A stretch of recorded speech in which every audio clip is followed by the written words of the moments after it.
Namaste and Jai Shri Krishna. Today we would be narrating the pastime of Paramaa Ekadashi. It is said that if one observes Ekadashi, then one receives entrance to Lord Vishnu's abode. Simply by listening to this ekadashikatha, one attains the same merit as observing the fast. Please listen attentively. Please hit the like button and subscribe to my channel to encourage more videos like this.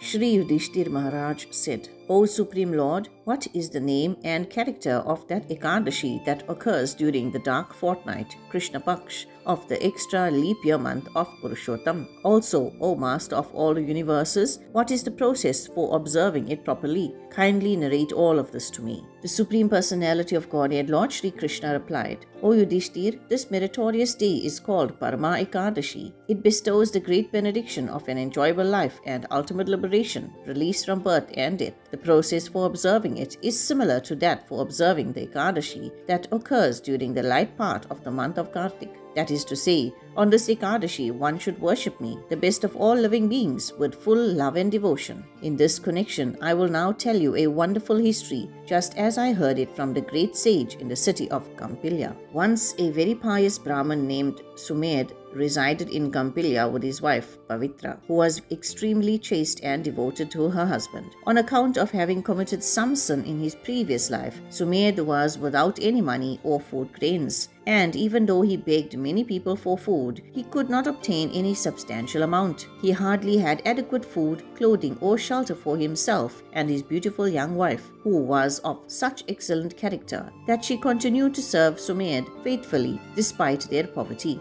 When guests would come to their home, Pavitra Mataji would give them her own food, and although she often went hungry, her beautiful lotus-like face never faded. This fasting made her weak, but her affection for Sumed remained unbreakable. Seeing all this and lamenting his ill fortune, Sumed one day said to Pavitra, My dear wife, O most beautiful one, I beg alms from the rich, but receive scarcely a scrap. What am I to do? What possible relief is there for our plight? Where should I go for relief? O most obedient and loving wife, without enough wealth, household affairs are never successful. Therefore, please permit me to go abroad and attain some wealth. If I make such an effort, I shall certainly obtain whatever fortune I am destined to enjoy. The revealed scriptures declare, one who endeavors enthusiastically will certainly attain success, but one who merely says, I accept my lot in this life is a lazy man. Upon hearing this from her husband, as he spoke these words, Pavitra joined her palms and, her eyes brimming with tears, spoke to him with great respect and affection. The scriptures state that whatever wealth a person attains in this life is due to his having given charity in previous lives, and that if one has not given charity in previous lives, then even though he may sit atop a mound of gold as big as Mount Sumeru, he will still remain poor. Transcendental knowledge, spiritual education, satisfying wealth, and pleasing family members are acquired by a person who has given profuse charity. Whatever good a person does returns to him manyfold. Whatever charity a person gives in the form of education, money, fertile land, and the like is returned to him in a future lifetime. We gain what we have given when given with a good heart. No one attains any wealth without having given in charity in his previous life.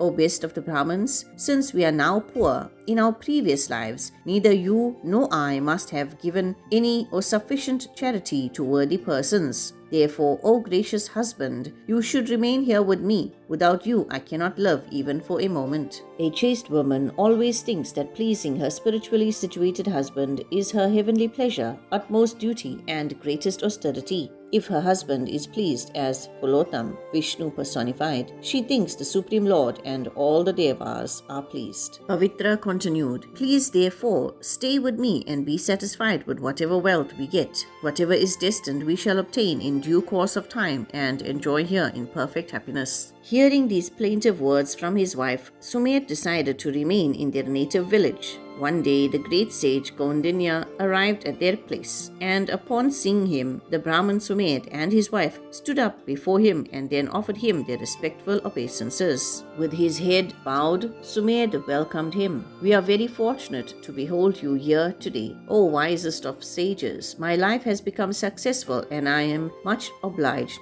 to you. Sumed offered Kaundinya Muni a comfortable seat and highly praised his austerities and learning. Just by having your darshan today, said Sumed, I have become very fortunate. The poor Brahmin couple fed the sage as sumptuously as they could afford to according to their means, and afterwards Pavitra asked the mendicant, O most learned one, what process can we follow to be relieved of our poverty? How can a person who has not given anything in charity in his previous life get a good family, much wealth, and a fine education in this life? My husband wants to leave me here and go abroad to beg alms, but I have earnestly prayed to him to stay here with me. I humbly told him that if one lacks wealth in the present life, it is because of not having given sufficient charity in previous lifetimes. And so he has consented to remain here. It is only due to my great fortune that you have so mercifully come here today. Now we are certain to see the end of our poverty very soon. O best of the Brahmanas, please tell us how we can be free of this perpetual misery brought on by poverty. O merciful one, kindly describe some means, a place of pilgrimage we may visit, a day of fasting we may observe, or an austerity we may perform, by which our ill fortune will end forever. Hearing this sincere supplication from the patient lady, the great sage Kaundinya reflected silently for a moment and then said, There is a fast day very dear to the Supreme Personality of Godhead, Lord Hari. Fasting on this day nullifies all kinds of sins and removes all miseries caused by poverty. This fast day, which occurs during the dark part, Krishna Paksh,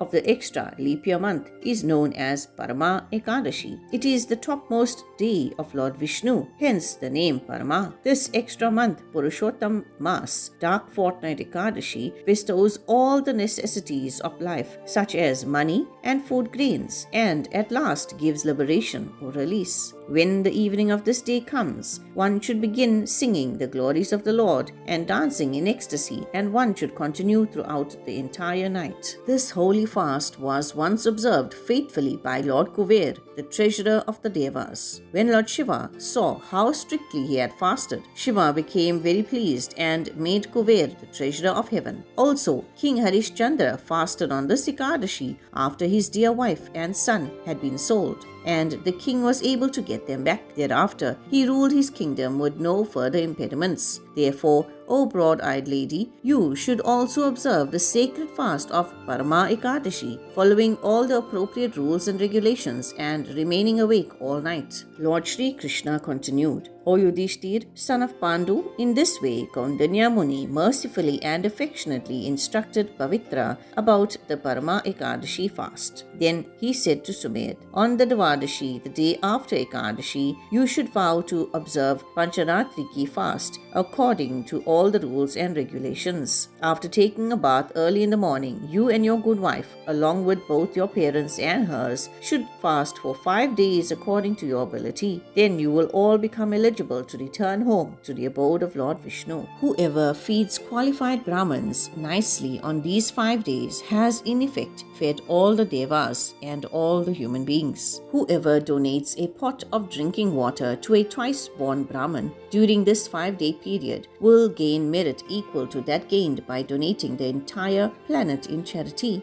Anyone who gives a learned person a pot filled with sesame seeds resides in heaven for as many years as there are seeds in the pot. One who donates a pot filled with golden ghee will surely go to the abode of the sun god after fully enjoying the pleasures of this earthly planet. Whoever remains celibate during these 5 days will attain celestial happiness and enjoy with the maidens of Indralok. Therefore, both of you, Sumed and Pavitra, should fast during these 5 days of Pancharatrika in order to be rewarded with ample grains and wealth for the rest of your lives on this planet. The spiritual world will be your abode thereafter. Hearing this sublime advice, the Brahmin couple, Sumed and Pavitra, properly observed the Paramaa Ekadashi and the fast of Pancharatrika, and very soon thereafter they beheld a handsome prince approaching them from the royal palace. On the orders of Lord Brahma, the prince gave them a beautiful, exquisitely furnished house and invited them to live in it. Praising their austerity and patience, he also gave them an entire village for their livelihood. Then he returned to the palace. Thus, Sumed and his wife enjoyed all kinds of facilities in this world and at last went to the abode of Lord Vishnu.